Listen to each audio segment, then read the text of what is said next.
muy ligado a saber cómo funcionan normalmente las cosas. Por eso seguimos ese camino.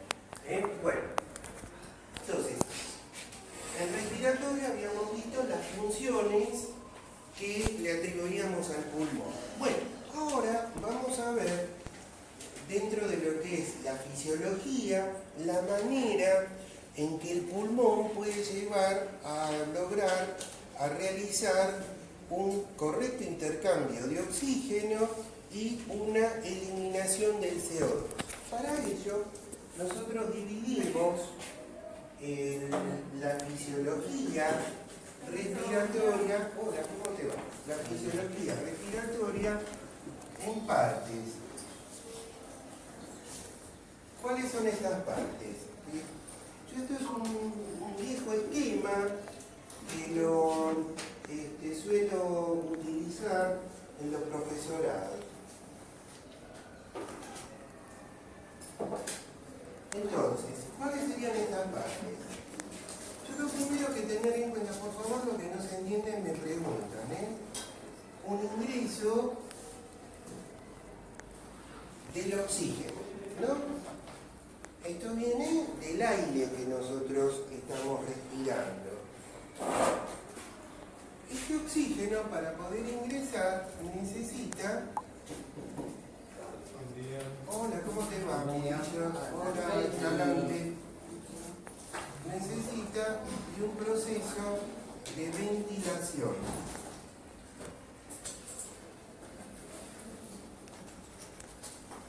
Que esto corresponde a lo que nosotros llamamos mecánica respiratoria. Mecánica. Esto me va a permitir ingresar ese oxígeno del medio ambiente.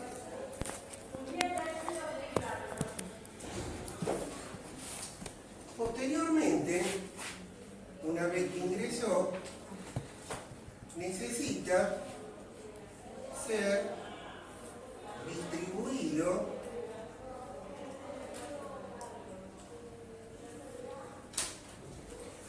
¿alcanzan a ver bien del fondo? Hola, buen día. ¿Qué tal, querido? Distribuido, esta distribución se hace por las vías aéreas.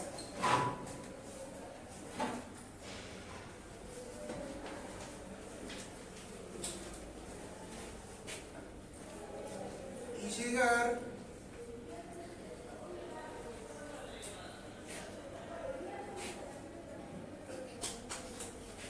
al pulmón.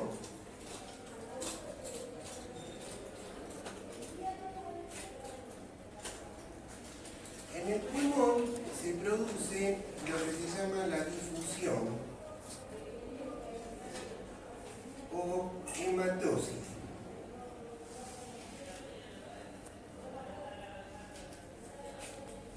Que en este caso vamos a hablar que va a permitir ingresar el oxígeno.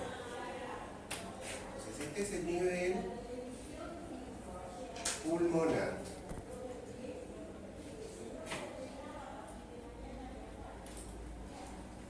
Una vez que difundió el oxígeno, necesitamos que este sea transportado.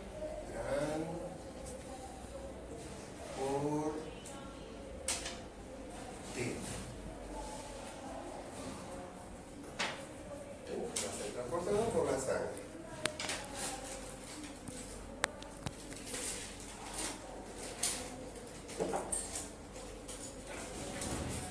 Una vez que es transportado por la sangre, este oxígeno va a llegar finalmente a los tejidos. Y ahí, esta es una sigla que se usa mucho en respiratorio, va a ser consumido, utilizado, para formar energía, ATP. No viene el caso de esto ahora. Bueno, una vez que se consume el oxígeno, ¿qué es lo que pasa? Se produce dióxido de carbono, el cual tiene que ser transportado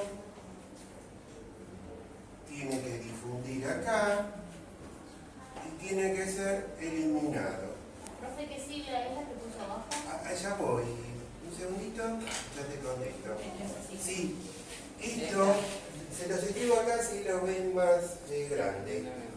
Esto se llama consumo, ¿qué tal?, de oxígeno. ¿Qué tal? Y en realidad, generalmente lo que se mide es consumo máximo de oxígeno. Por ejemplo, si ustedes hacen en algún momento una prueba ergométrica de esfuerzo, lo que habitualmente se llama ergometría, uno de los parámetros que mide es el consumo de oxígeno, que se puede medir en diferentes unidades. Eso es lo de menos. ¿Y arriba qué flechita hizo? Esta flechita lo que quiere indicar es que el dióxido de carbono sigue la misma ruta dentro de lo que es las etapas de la fisiología respiratoria, pero al revés. Exacto, para ser eliminado. ¿Se entiende? ¿Entienden los dos sentidos? No es que uno tiene que emplear, en realidad se utiliza otras cosas para el transporte, pero la ruta es la inversa. Eso es lo que yo quiero significar en este esquema. ¿Entienden el sentido del esquema? Y acá arriba, esto sería la inspiración y esto sería ¿qué? La expiración. Que siempre se elimina CO2 y agua, siempre. ¿Está? ¿Se entiende? Sí. O sea, es un mecanismo simplificado, pero que ahí básicamente te dice cómo funciona normalmente y aún se puede después pensar en las patologías. Por ejemplo, si uno habla de la enfermedad pulmonar obstructiva crónica, el EPOC, que yo les decía que generalmente está asociado a un problema de consumo de tabaco, bueno, entonces vamos a detectar que el problema, si bien puede estar en varios lados, pero el punto crucial está acá. Si, por ejemplo, uno habla del asma bronquial, bueno, el asma bronquial, si bien puede tener un punto crucial acá, está en el problema de la distribución. Se estrecha la vía aérea y no llega. ¿Me explico? Sí. Entonces, si uno, por ejemplo, habla de una bronquitis crónica, bueno, el problema va a estar en la vía de distribución. Entonces, ¿qué le falta a este cuadrito, a este esquemita? O sea, lo que le falta, pues esta es una disposición que cuando ya el laboratorio Roche, por decir uno, ¿cómo podemos entender esto? O por ahí, si es con mucha producción de moco, necesitamos un mucolítico, lítico, que quiere decir destruir ese moco. Entonces, aunque me mate la industria farmacéutica, el mejor mucolítico es el agua. Bueno, pero bueno, está bien. Sé que decir una medicina, lo voy a decir. Bueno, ¿qué quiere que te diga?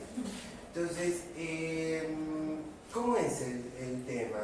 Entonces vos la parte mucolítica la tenés que atacar con la vía de distribución. ¿Se entiende? Entonces, por ahí puede resultar ser un esquema sencillito, pero si vos lo vas adaptando, no te olvidás ninguna de las cosas que... Y a esta hora, la verdad, no me puedo quejar. Más los 230 alumnos de anatomía de la UNLAM, la verdad, no me puedo quejar. Entonces, ¿cómo es el asunto? Tiene esto, ¿se entiende?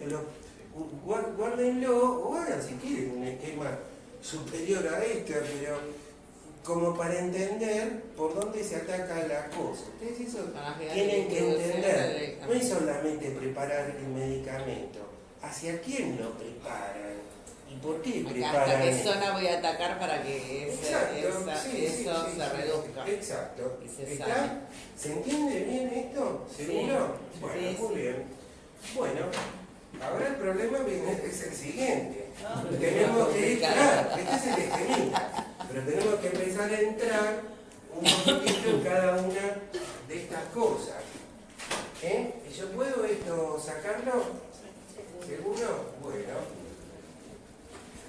Me parece que me voy a hacer famoso en internet porque están sacando fotos. Bueno, está todo bien. ¿Qué querés que te diga? Por ahora, el límite es el kilómetro 47,700 de la ruta 3. Bueno, ¿cómo es el asunto? Vamos a ir viendo, entonces ahora, yo esto por ejemplo que les mostré, es un esquema que lo uso en una materia también que yo doy en la UNAM que se llama Fisiología del Ejercicio. Pero con ustedes vamos a tratar los de la fisiología para que entiendan el tema de los medicamentos. Bueno, entonces, lo primero que habíamos visto, si se acuerdan, es el tema de la ventilación, ¿no? Ventilación. Quiere decir exactamente que es la parte mecánica. Mecánica quiere decir movimiento. Movimiento. Entonces, si uno habla de la mecánica, acá,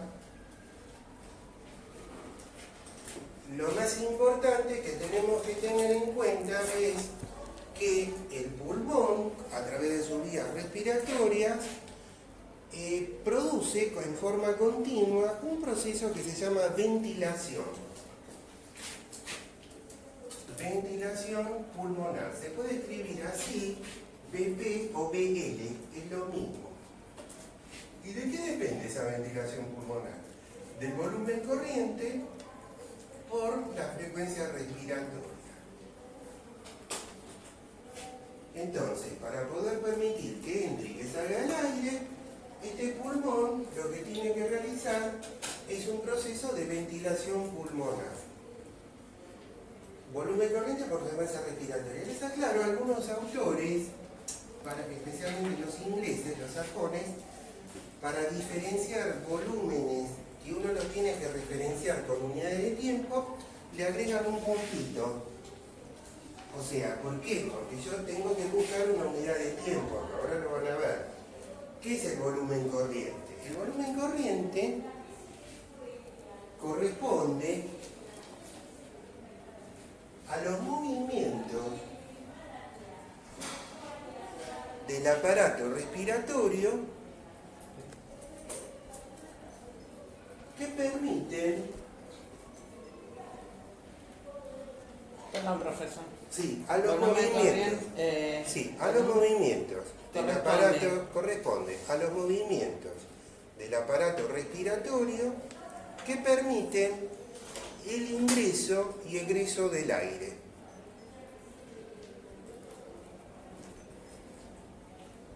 Quiere decir que cuando nosotros hablamos del volumen corriente, que se puede señalar a través de esta fórmula, a través de esta, sigla, BC, estamos hablando de los movimientos que se refieren a tanto la inspiración como la expiración. Entonces, volumen corriente es lo podemos también enfocar de esta forma. Es un volumen de aire que va a ser movilizado en un movimiento respiratorio. Es otra forma de verlo. Un volumen de aire en un movimiento. Movimiento significa inspiración y expiración. En un movimiento. ¿Está bien? ¿Sí? ¿Anotaron? No. Bueno, esperamos.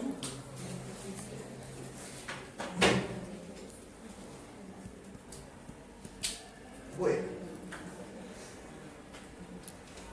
Bien, entonces, un movimiento, inspiración y expiración sería. Y en el medio, siempre, entre la inspiración y expiración, existe lo que se llama una pausa, que a lo mejor uno no es consciente de esa pausa, pero existe. ¿Qué quiere decir? Un momento que es como que el aparato respiratorio está en equilibrio, ni inspira ni expira, es muy chico. Esa pausa se puede llamar de dos formas, pero es la misma manera de verla. Uno puede decir pausa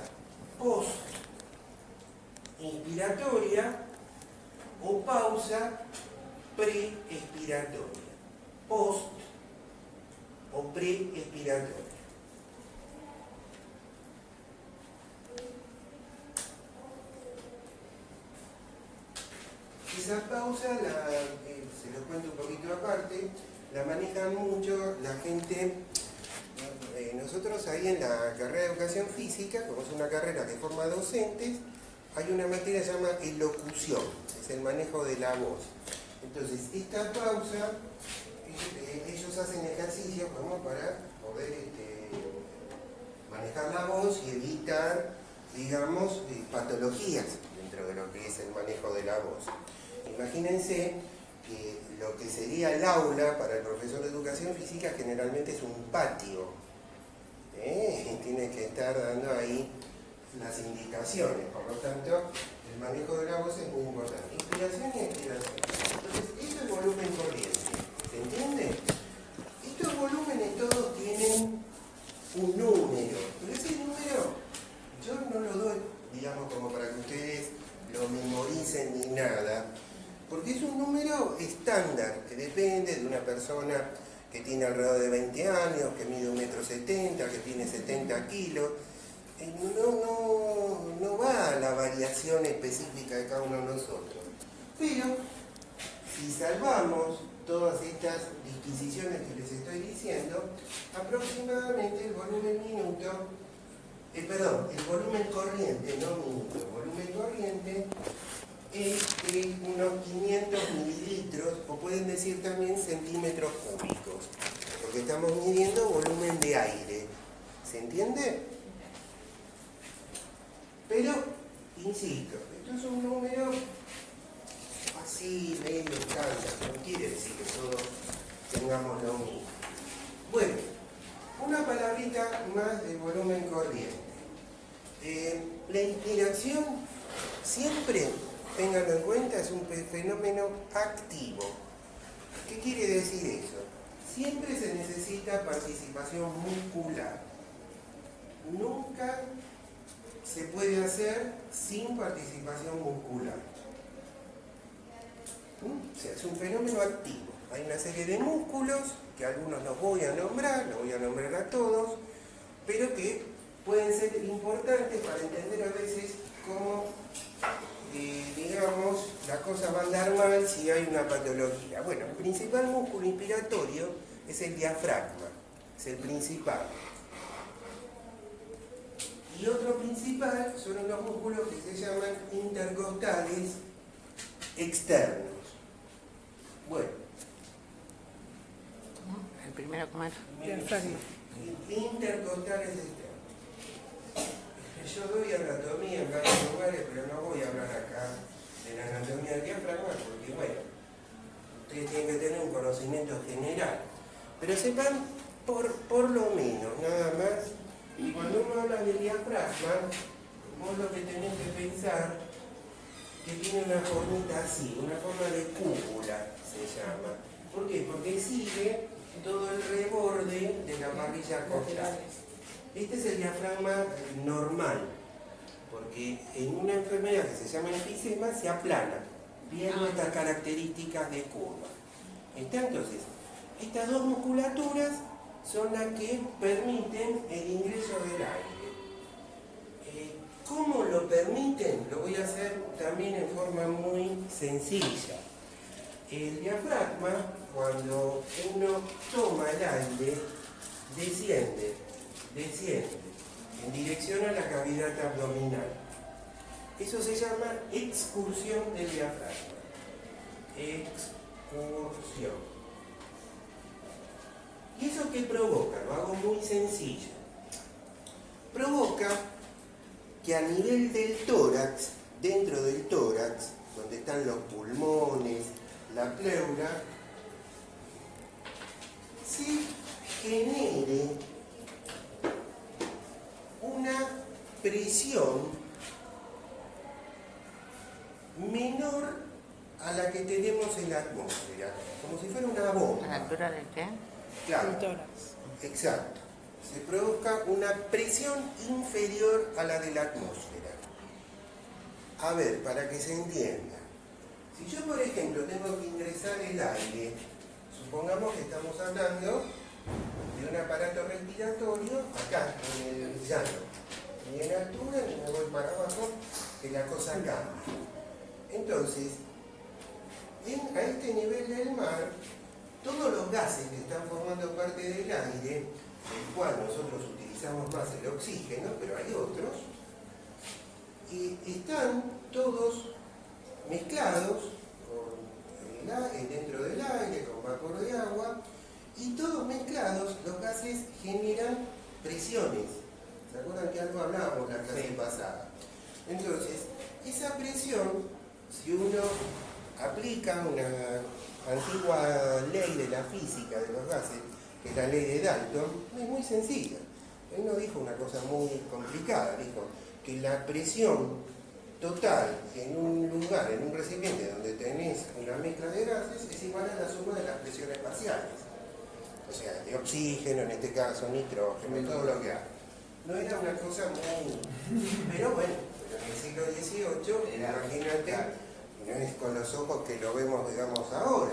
Era realmente importante. Aparte Dalton hizo otras cosas también. Bueno, entonces, ¿cómo es el asunto? Si yo sumo esa presión parcial de todos los gases, me da un valor aproximadamente así, de 760 milímetros de mercurio. O si quieren pueden decir una atmósfera, como ahora se suele utilizar. Ahora, ¿qué pasa? Yo si tengo que hacer ingresar el aire al interior del pulmón, necesito... Puedo usar dos estrategias, por lo menos. Una estrategia es buscar bajar la presión en el interior de la vía respiratoria, que es lo que hace el diafragma. Entonces puede entrar. Si yo tengo 700 de acá, entra. ¿Me explico? Sí. Porque si es igual, ¿cómo hace? Va a haber una acción y una reacción, no va a entrar. Esa es la estrategia que hace. O emplear una estrategia artificial, que es la que hacen los respiradores, de hacerlo entrar a una presión mayor. Pero eso es patología, lo dejamos. Eso ya es mecánico. Todo esto es mecánica. Toda esa parte. Todo. La expiración también es mecánica. Okay. Aunque en general suele ser por lo general pasiva, pero también puede tener actividad, que ahora eso lo vamos a ver. Entonces, ¿cómo es el asunto? Entra menos. Está más o menos esto calculado, si a alguien le interesa este tema o está muy apasionado, hay un libro de fisiología de este señor Oeste, sería como, que habla de todas estas cosas. Entonces, ¿qué pasa? De 760, esta presión, cuando baja el diafragma, se me va a 713, ponele. ¿Por qué, Lina, pusiste 713? Bueno, como para poner un número inferior. Okay. Podés decir 720 si querés. Los números, insisto, no los tomen como algo... Es como para dar un enfoque didáctico a esto. ¿Que se entienda? ¿Qué quiere decir menor? Porque, por ejemplo, West, yo no empleo exactamente el trabajo de West, porque West habla de una presión negativa. Y yo creo que a ustedes los va a embarullar mucho negativa. ¿Va a decir que es un número negativo? No. Lo que el tipo quiso decir es que es una presión inferior. Hubiera sido mejor que escriba una presión inferior. ¿Por qué no lo escribió o no se tradujo así? No sé. Pero confunde. Pero los libros de fisiología, acá estos todos, les hablan de una presión negativa. Pero es una presión inferior. Eso es lo que hace. Es como una bomba que va a succionar. ¿Viste las bombas de agua? Bueno, entonces, ese es el trabajo del diafragma. Me disminuye la presión acá en el tórax.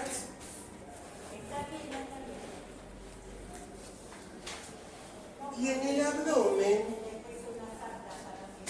el abdomen,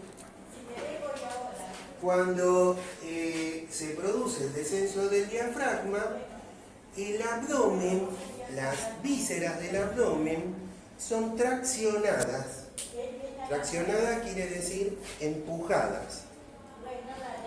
Se traccionan a la pared anterior. ¿Qué quiere decir? Baja el diafragma, que el diafragma es un visitante que no tiene que estar, porque en el abdomen, y las vísceras abdominales para acomodarse. Vísceras abdominales, estoy hablando del estómago, parte del intestino, las que se mueven, nunca el riñón. Se me van para adelante. ¿Vamos bien? Eso es lo que pasa en el momento inspiratorio. ¿Sí? Y esto permite que el tórax aumente sus diámetros. Todos los diámetros.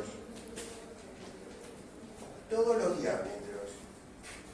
O sea, vamos a los más fáciles. En ancho,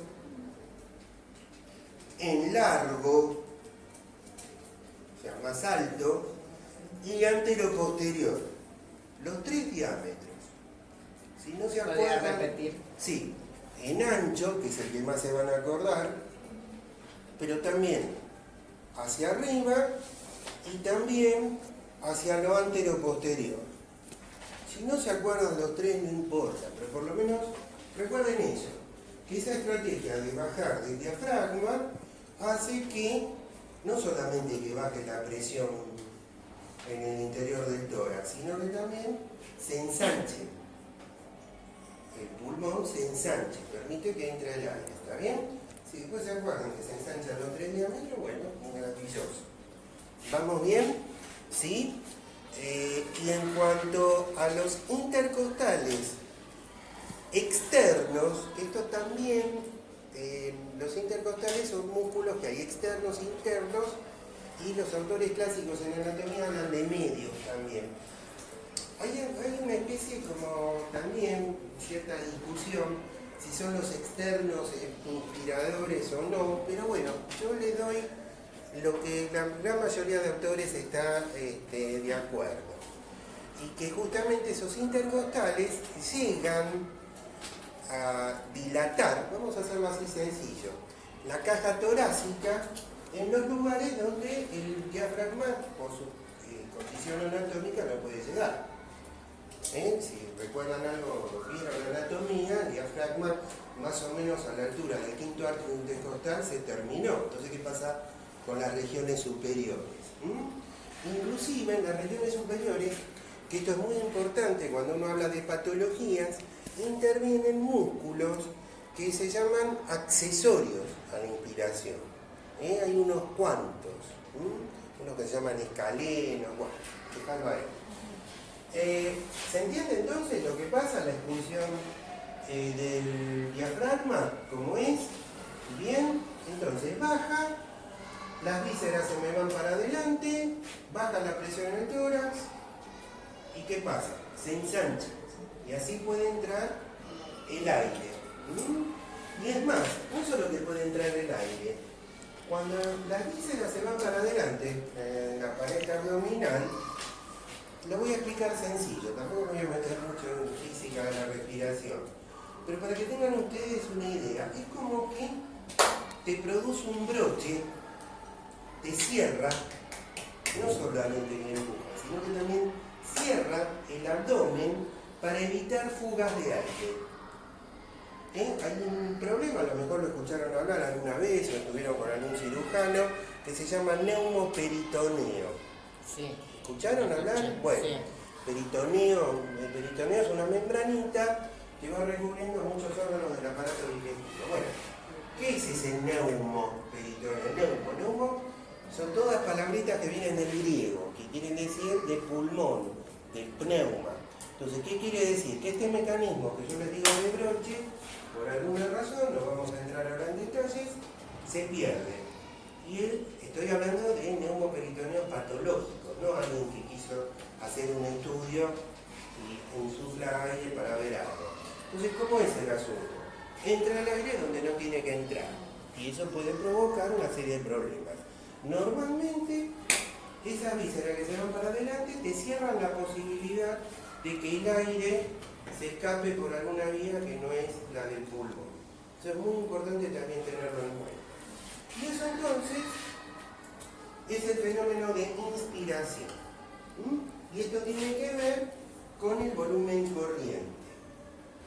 ¿Sí? Que estábamos diciendo. Ahora voy un ratito a la expiración. Cuando hablamos de la expiración tenemos dos posibilidades. La común, la que hacemos generalmente en todas nuestras actividades diarias, que es la expiración pasiva. La expiración pasiva lo único que necesita es que el diafragma se relaje y aprovechando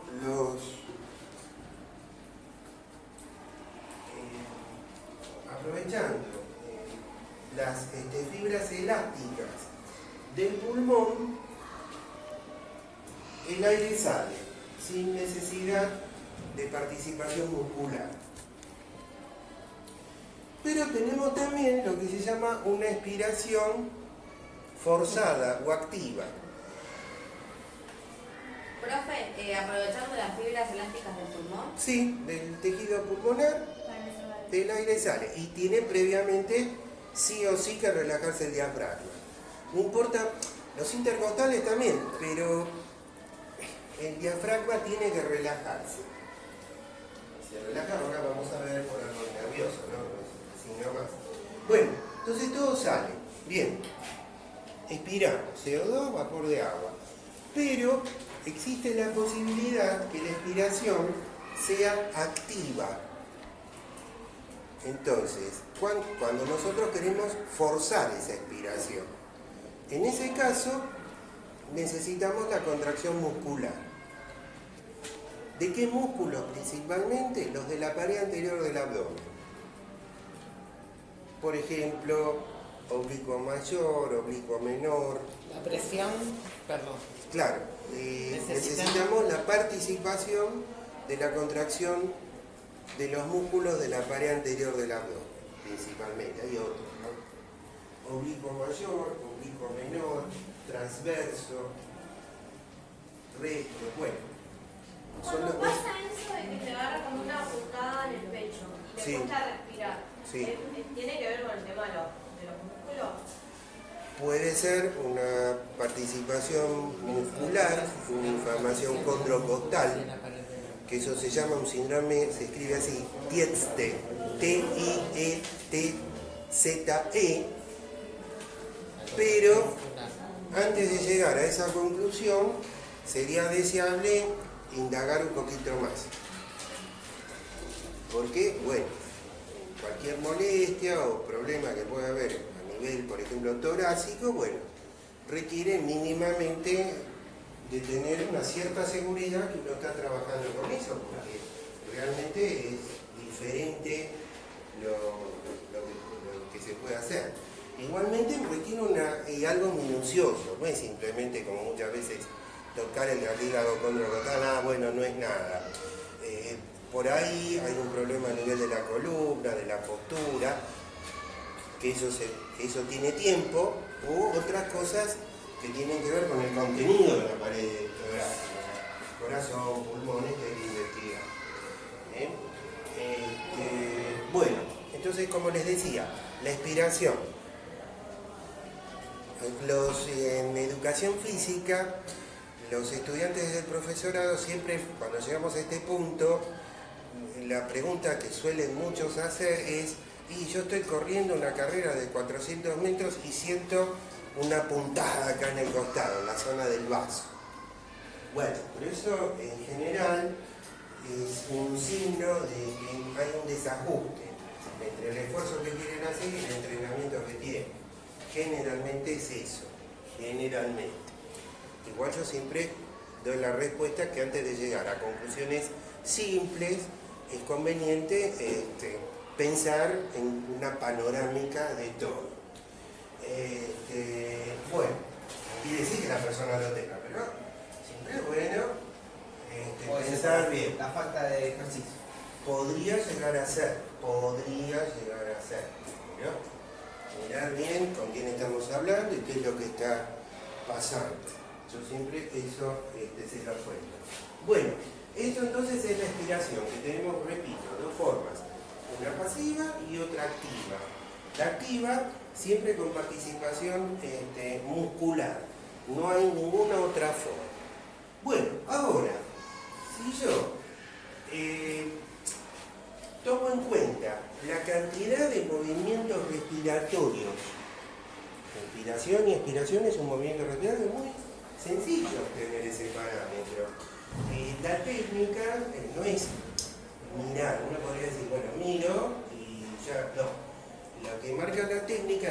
analogía es con la persona que está acostada, uno tiene que colocar la palma de la mano sobre la pared anterior del abdomen y bueno, y contar con 1 la vez que subió y bajó. Ya está, ahí tenés 1, ves un reloj, lo mirás en el minuto, no te apresurás de multiplicarlo por 6 y multiplicarlo por 4, ya sé, pero eso sí, ya sé qué pasa.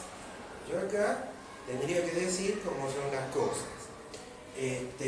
Y entonces, a partir de ahí tenés algo que se llama la frecuencia respiratoria. ¿Qué es una? Dejemos respiratorio. Cuando uno dice frecuencia, por ejemplo, vos preguntás la frecuencia de los colectivos. ¿Cuántos colectivos van pasando en un determinado horario? ¿No es cierto? Frecuencia. Entonces acá la frecuencia respiratoria sería la cantidad de movimientos que vos podés hacer en la unidad de tiempo. O sea, ¿cuántas veces haces un movimiento respiratorio? ¿Se entiende? Que incluye inspiración y expiración. Bueno, y generalmente en el tiempo respiratorio que se toma para estos parámetros es el minuto. O sea, ¿cuántas veces vos podés movilizar un volumen corriente en un minuto? Eso es la frecuencia respiratoria.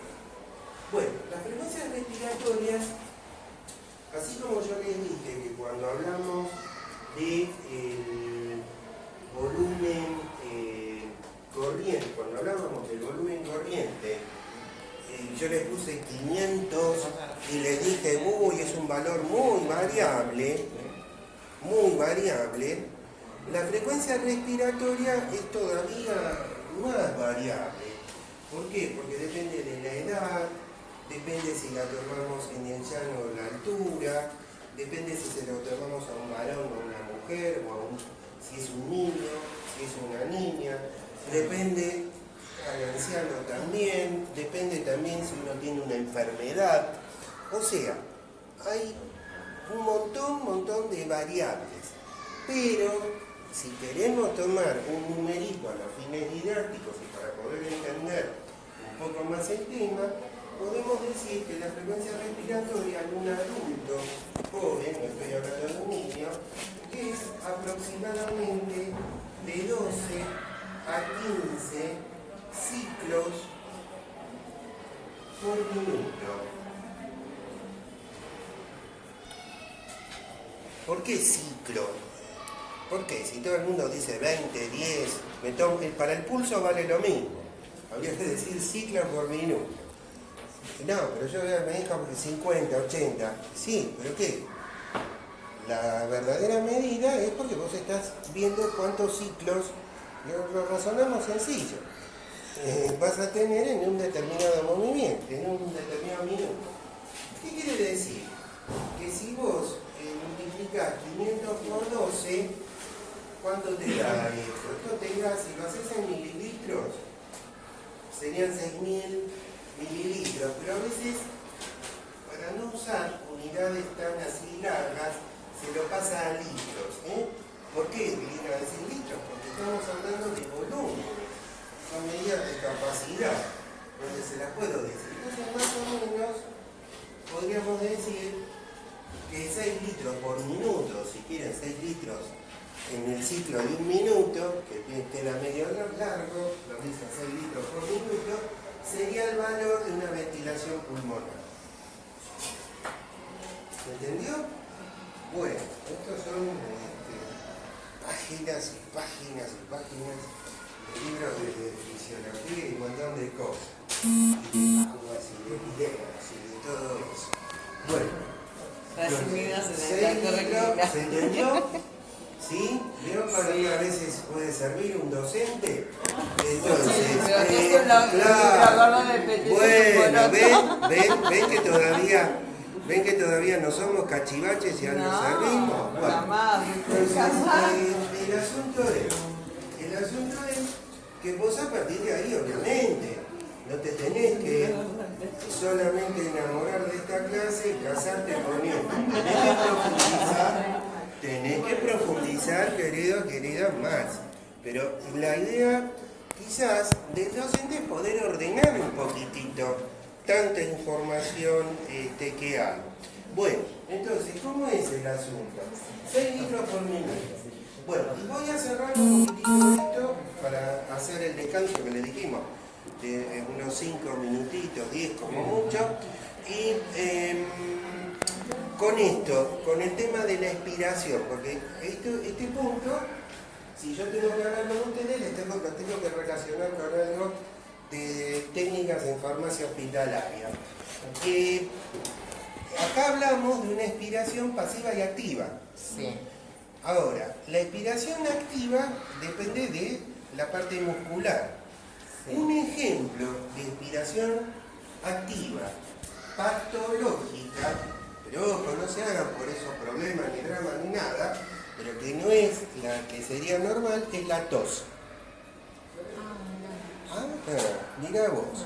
Entonces, la tos, que es un proceso que vamos a tener que ver en esta cursada, en qué enfermedades y qué medicamento podés manejarlo, es un proceso de expiración activa, que en este caso tenés que buscar la manera de poder regularlo.